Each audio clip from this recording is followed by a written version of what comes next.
All right, well, today I thought we'd take a look at my soil tests that we just did a couple weeks ago here. I have both of them back from a couple different labs, mainly out of just curiosity on seeing what they were going to look like compared to each other. And I have Mr. John Perry joining me today to look over some of these things. So thank you, John.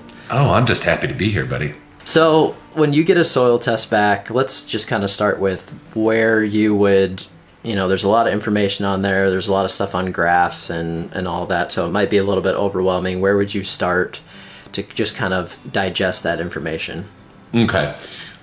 So I think first of all, it's important to note that your soil test is there to be a roadmap. It should always be considered as a roadmap. You can't always fix everything in a single season, and you need to look at your soil test as basically a multi-year investment into the bank of nutrients in the soil. Mm-hmm. So in my opinion, there's no such thing as a bad soil test. There's just a soil test. So don't look at it and freak out and think like, oh, there's something majorly wrong here or there or correct that type of thing. Yeah, again, it's meant to be guidelines. So, in the case of the soil test that you sent me, so if we just kind of look at that straight out of the gate, I am going to read straight down without looking at the graphs first. So the graphs are there, they're very helpful. As I've stated before, it's the fastest way to see what a limiting factor is in your soil. Okay, so we'll get to that in 1 second, but most people will look at the graph and then they'll go right down to the recommendations on the bottom, but that's not necessarily going to give you a full picture because it just sort of takes in a standard approach to nutrient supplementation without really any other consideration other than, hey, we've established these guidelines for turf, so here's what we're going to do. So we're going to dig in a little bit differently. And I always go down like this. Just as the list is on this spectrum sheet here, you always look at pH first. I always go to organic matter, and I always do CEC. So it's top three. I just want to see those items right out of the gate. And the reason that there's an importance to the listing of that is soil pH has to be corrected before you can do any other nutrient supplementation and get a good effect. Okay, so make that number one. Number one is pH. So on here, just looking at yours and this in your front yard, 7.3 pH. Okay, so maybe a little high in this particular soil. Like as I cruise down to the CECs, this says 19.1. So you're going to be moving into that clay loam area, which is great. Smaller particle. Obviously, you're in Iowa, so you've got the old grasslands that were out there. Probably your lawn was prior farmland at one point, so it's been tilled and nurtured and was topsoil to begin with. So just running through those items, we'd want to look at a soil pH correction, and we can check that. So let's take a look at this 7.3, and I'm going to go down to the graphs across the bottom, and so sulfur would be how we would adjust that, and you can see on the graph that sulfur is in the medium to low range. So that's an identifier right there. Calcium being high, that's causing your pH to be high, so we need to adjust from that standpoint. So that's the first thing. We're going to look at correcting the pH, and then we just keep cruising down. Your organic matter is in a great level.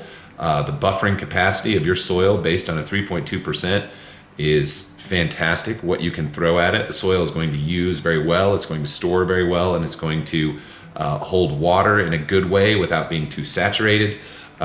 So that's actually a really good number. It's probably giving you about 45 to 60 pounds of free nitrogen a year just on decay and cycling at a 3.2% organic matter. Okay.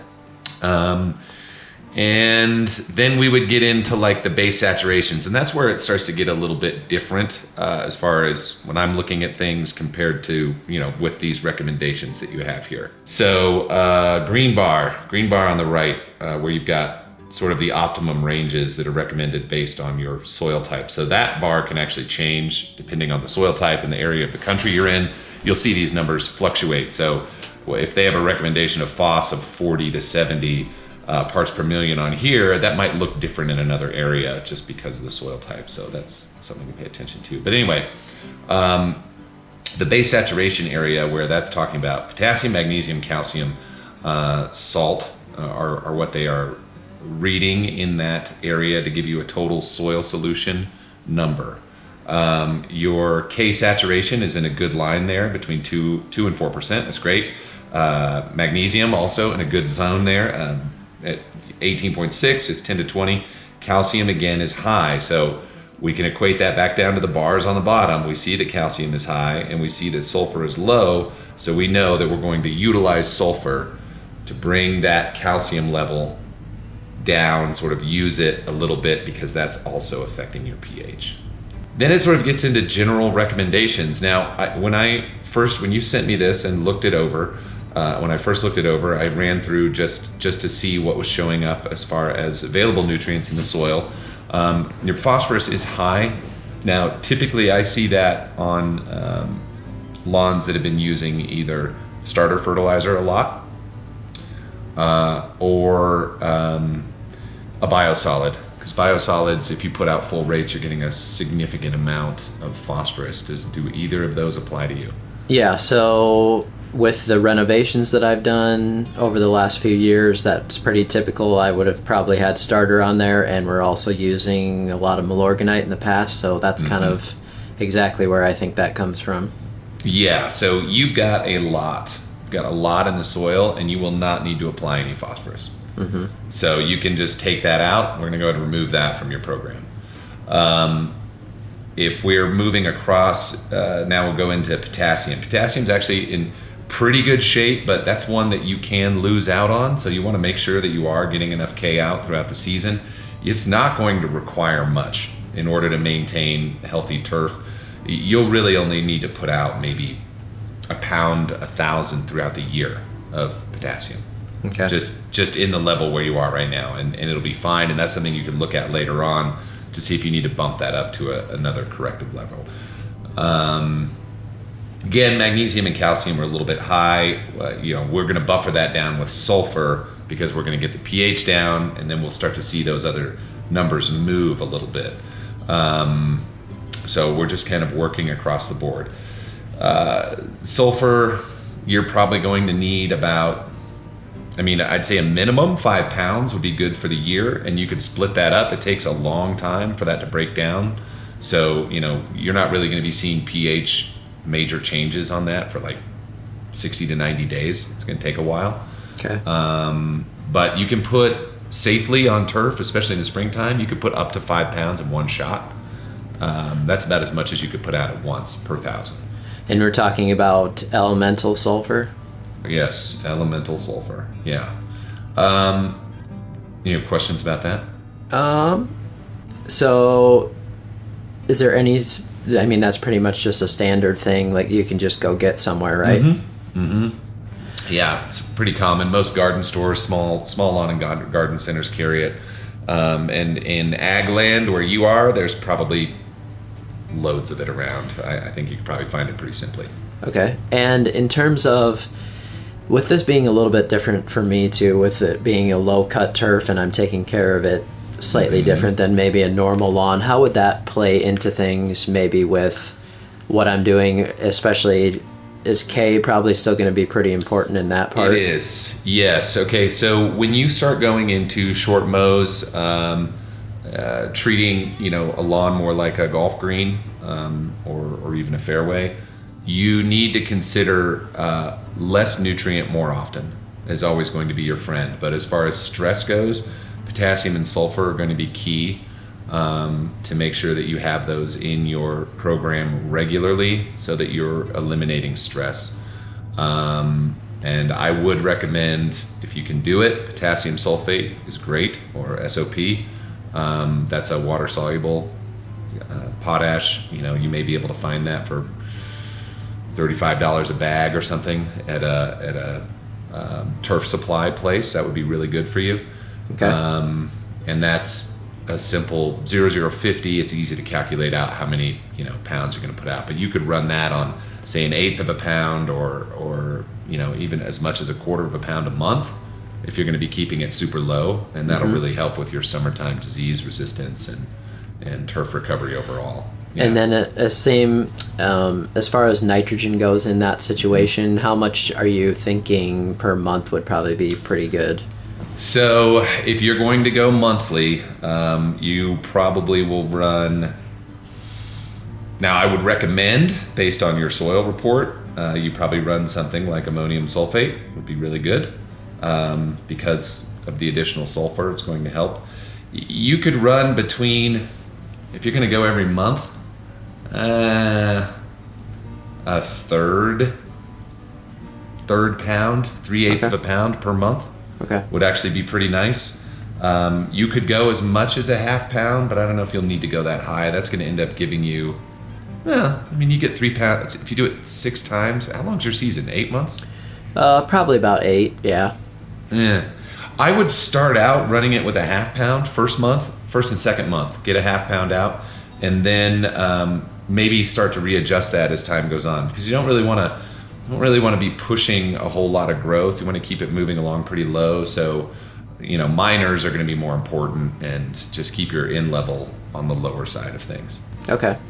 And is there anything different there in terms of the foliar feeding that, I mean, the grass is still in the soil, so it matters, but in terms of feeding it through the leaf versus, is that any different or play into it in any way differently? So you have to think about it this way. It's all about surface area, right? So if you're cutting grass really super short, you've got a lot less surface area to adhere to as far as foliar goes, but that doesn't really matter. The grass is only picking up a percentage of that anyway. The rest of it's getting pushed down into the soil, and it's going to be uptaken through soil conversion and roots no matter what. So it doesn't really make a difference. You'll get sort of when you foliar versus just strictly granular feed, you'll get a little bit quicker visual response just because you're seeing that directly into the plant. But then whatever's left over is going to be pushed down into the soil for soil use. So it all works the same. Okay. Yeah, just sort of speed of uptake, I guess. Okay.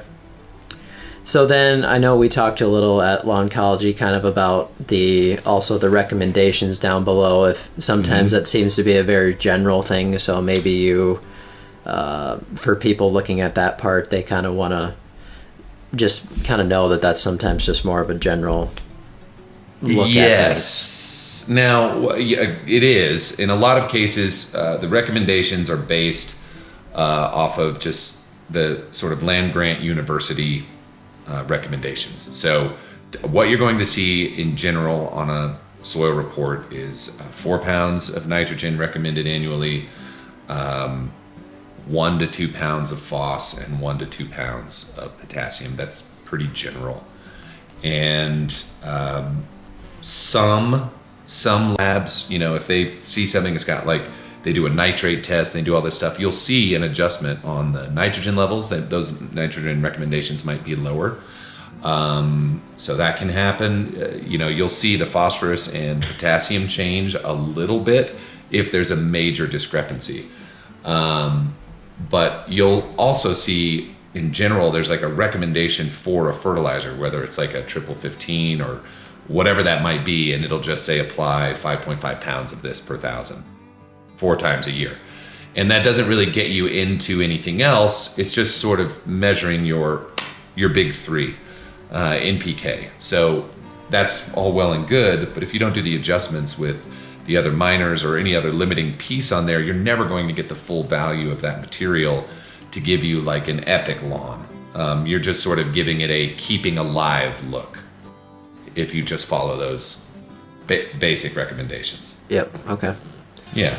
Yeah, and I think going back all the way to the first part of our conversation there about looking at a test and not freaking out is, I'm looking at my lawn out here out the window, and obviously it still looks very good. So considering that it's a 7.3 and that, yes, I can improve some things, it kind of goes back to the fact that you don't need to freak out too much, because I'm looking at a very nice set of turf out there. I can maybe just make it a touch better and improve things, that way. Yes. Yeah. And that's really all it's going to do is you're going to increase efficiency overall. So, you'll see your grass growing more even. You'll see the color stay longer. You'll see less hot spots. You'll see less weeds. I mean, a lot of this stuff goes to weeds. To where if we're correcting these soil deficiencies, then we're not going to see as many weed issues pop up or fungus issues pop up or even insects. So, the stronger we can make the soil, the better chance we have of an overall health.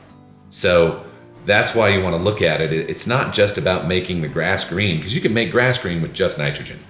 You can do that and just pound it, and you can always force out grass to be green, but it might not be as thick, and you might have a ton of dandelions. You might start getting crabgrass, but you still have green grass, right? So this is going a step further of saying, hey, we're going to put in a little bit of this, and it's going to make such a compounding effort over time to reduce our needs on these other, herbicides and things like that. So that's how I see it. Cool. Okay, well, I think that pretty much covers things there. For those people just getting into this, it might seem a little overwhelming at first. It kind of did to me, but the more that I've looked at these tests, the more I've talked to you and talked to other people that have really been breaking it down for people. It's really making a lot of sense. So I think it just takes a little time to get it in through your head. But thank you very much, John. I really appreciate you going over this with me. And thanks very much. My pleasure, buddy. Anytime. All right, cool. Bye. I'm turning the camera off now.